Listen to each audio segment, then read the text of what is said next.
Tchaikovsky once wrote that he thought that his opera, The Queen of Spades, was a masterpiece, and it is.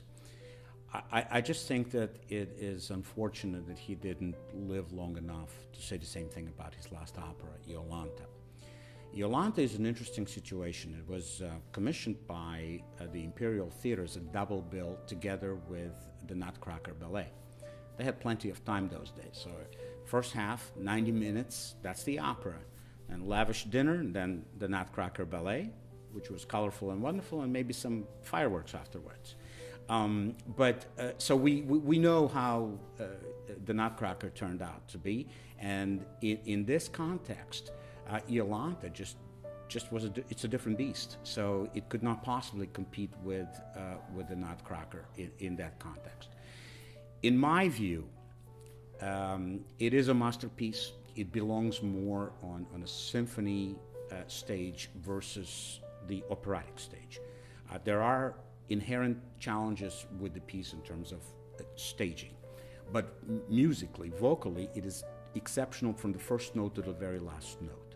And then what do you do with 90 minutes in terms of staging? How do you put it together with another piece that actually works, makes sense? So in a sense, this fits entirely on symphony orchestra stage, and it stands alone. It's a solid piece, and vocally it's totally exceptional. So you have 5 arias in this piece. You have a beautiful lullaby sung by a mezzo-soprano, huge duet between a soprano and tenor that rivals anything in Queen of Spades or Eugene Onegin, and some ensembles that just are uplifting. And so the piece the drama and the hopeful ending intertwined in such a way that you just walk away with a beautiful feeling after hearing this piece. Now, one interesting point, as Tchaikovsky was working on the commission, he had a lot of other pieces that he was working on in the interim, as well as he had this trip that he had to take to America, and that was his tour. And he came to New York and he conducted a magnificent opening of Carnegie Hall. And he loved New York. He kept walking around, the Central Park was new then, and so his correspondence with his brother, who was his librettist for Iolanta, he was just waiting to see the translation, because the original play is by Danish playwright Henrik Hertz, and its original title is King René's Daughter.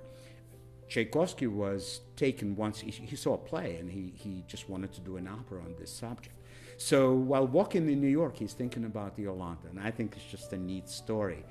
And so what we're doing with the Russian Opera Workshop, and in Philadelphia, between some of the work that I've done with Curtis and Academy of Vocal Arts, this opera has been performed here locally. So it has started this kind of renaissance that I'd like to see through this workshop, just kind of expand across the land and open opportunities for symphony orchestras to perform this magnificent late Tchaikovsky work with a shimmering orchestral score. It's just beautiful.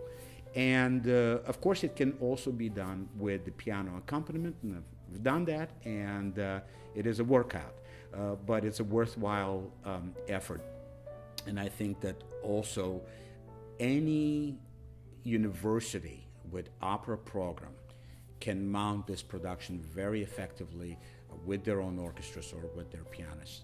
And it will stretch the young singers, but I think that it's a worthwhile, very much so worthwhile thing to do.